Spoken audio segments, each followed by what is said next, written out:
Federal Drive is presented by GEHA, Government Employees Health Association, proudly providing health and dental benefits to federal employees and their families. Visit GEHA.com. OASIS Plus enters Phase 2 with 5 new service domains and draft scorecards expected December 16th, ahead of a January 12th solicitation date. The expansion could reshape competition and compliance for federal contractors, especially small businesses.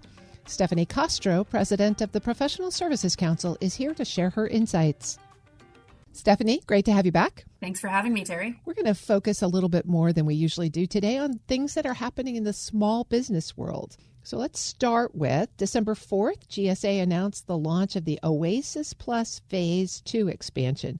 First of all, tell us what's noteworthy there. So this is long anticipated, Terry, and I will say thank you very much for focusing on small business today. It has been an area where a lot of our contracting friends have looked for guidance and information from the executive branch and from the legislative branch, to be honest, about where small business policy is going. And so thanks so much for raising this important issue area. OASIS Plus has been in the works for so many years now, and there are hundreds, if not thousands, of vendors very interested in this expansion. And what I'll tell you very quickly is OASIS Plus had been 8 domains or 8 categories of services. It is now 13, and the 5 that they've added in this new tranche are very interesting. It is things like business administration, financial services, human capital, marketing and public relations, and social services. So this is a dramatic increase in the scope of OASIS Plus. It expands from 8 domains, service domains, to 13. And we have a lot of interest here in the contracting community about how they can support the executive branch through these new domains. Those new domains seem tailor-made for small businesses. What are you hearing about how small business might be able to participate now? Again, it's very exciting. It looks like the proposal submissions, the solicitations will be open here in mid-January of 2026. We'll have to see what the actual words on the paper, if I can be that mundane about it, say about small business participation. But this is exactly the kinds of domains that small businesses excel. The marketing and PR, the human capital, financial services, et cetera, where they can partner with large companies, either in a joint venture or as a mentor-protege. So we'll have to see what GSA decides will be the allowable partnering arrangements going forward. I would also note that this is a reflection of an executive order that the president signed out early on, and it was back in March. It was EO 14240, eliminating waste and saving taxpayer dollars by consolidating procurement. So really, this is the migration of some of the domains from other vehicles over to OASIS Plus, which really makes OASIS Plus a must-have vehicle for contractors. What should small business owners and leaders be looking at between now and January to help them prepare?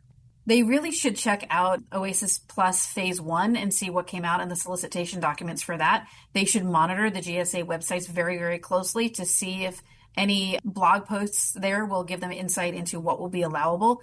A lot of times PSC has voiced concern about final requests for proposals not hewing very closely to the draft that they had released as an RFP. And so sometimes you have to scramble as a small business to figure out who can you partner with, because the final RFP does not really look like the draft RFP. I'm hoping that GSA decides to move forward with a final RFP that looks very similar to a draft RFP so that our small businesses can plan accordingly. It has been a rough year in 2025 for small businesses. Some of them have seen contract terminations or de-scoping or rescoping. Some of them have been asked to offer up discounts that really cut into the muscle, not just the fat, if there was fat for a small business. But we need the innovation that comes from small businesses. And I think this is a great opportunity for them to provide an offer that is really beneficial to the government and to the small business community. I'm speaking with Stephanie Kostro. She's the president of the Professional Services Council. Stephanie, speaking of small businesses, there was a bill that passed the House last week, the SBA IT Modernization Reporting Act. What are you watching here? Oh, now we can really dork out, Terry, on all of this stuff. As I mentioned in our previous conversation here, we're talking about HR and financial services, or rather human capital and financial services, et cetera. The IT Modernization Reporting Act is a really interesting piece of legislation that looks at recommendations offered by the Government Accountability Office back in 2024 about reporting on agencies' IT systems. And so they really want the Small Business Administration to help address risks tied to small business certification platform that can help reduce the project risk so that it can actually improve project risk management, establish a risk mitigation plan, and resolve cybersecurity vulnerabilities. Now, Terry, as you know, we are seeing a host of cybersecurity requirements come out from the Department of War and their Cybersecurity Maturity Model Certification Program, but also elsewhere. And it hits small businesses hard. Some of this is basic cyber hygiene, but some of it is really, really burdensome on small businesses that don't have the resources and can't spread resources out between, say, a commercial side and a government side. And so as we look at the implementation of this legislation, it'll be interesting to see how small businesses can reduce the risk and reduce their vulnerabilities across, and what SBA can do to support them in that. This is obviously the beginning of its legislative process. It still has to pass the Senate. It still has to get signed. But are there things that you would want small businesses to be looking at now with the expectation that this bill will eventually be passed? That is a great question, Terry, and it actually leads me to something that your listeners probably just learned about recently, which was the House and Senate released their National Defense Authorization Act for fiscal year 2026, where that act, and it's in its final stages, this is the conference bill, right? And so now it just has to pass House and Senate and get signed by the president. I say just, but it takes a few days for that to happen. That bill was released on December 7th, and I would note that in it actually establishes more firmly Project Spectrum, which is a Department of War effort to help small businesses with their cybersecurity. I encourage small businesses to look at Project Spectrum if they are a Department of War contractor. But even if you're not, take a look at what those offerings are. See what you can get the government to support you and to help pay for in terms of cyber hygiene and cybersecurity. I'm encouraging the companies to do that even in advance of any of this SBA IT Mod Act. As we move forward, it's going to be a huge cost for companies, and anything the executive branch puts in place to mitigate those costs or help minimize those costs is going to be a good thing.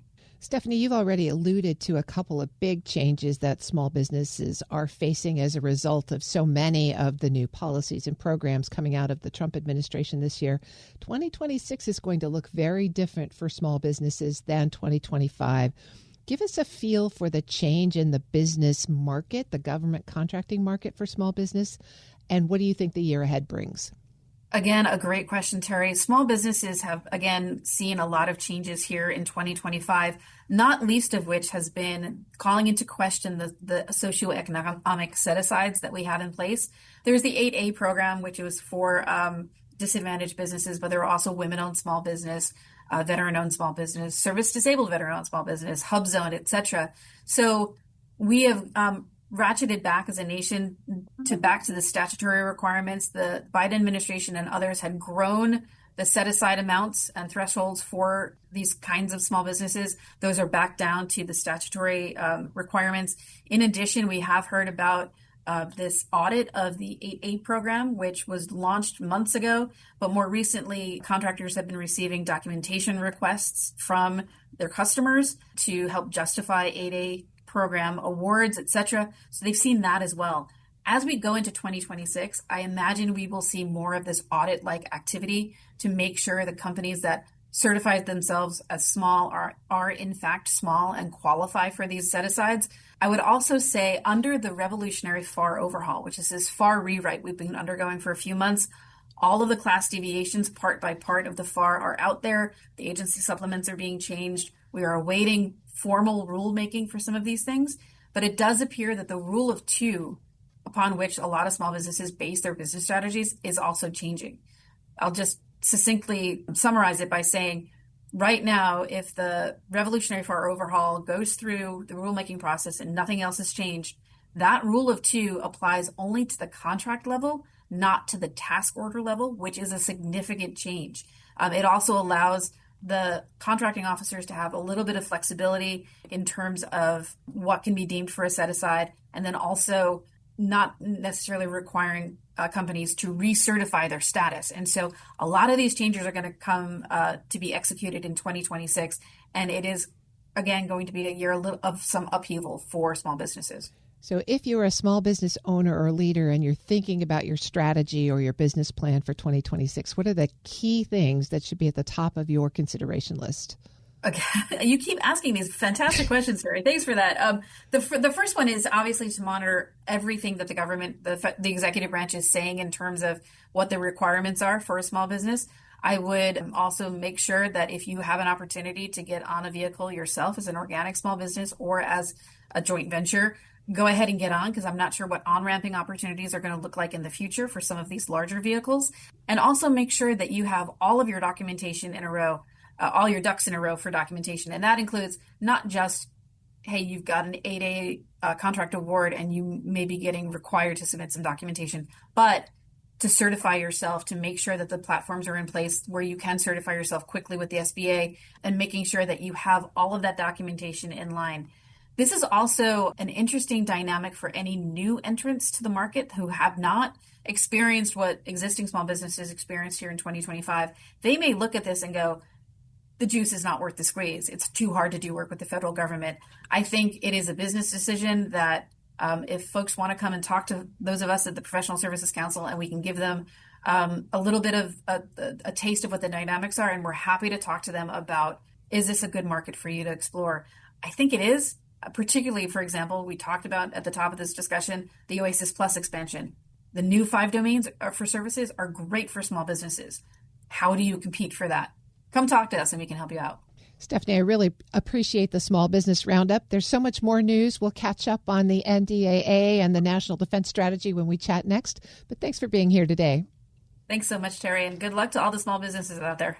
Stephanie Kostro is the president of the Professional Services Council. We'll post this interview at federalnewsnetwork.com/Federal Drive. Subscribe to the Federal Drive wherever you get your podcasts.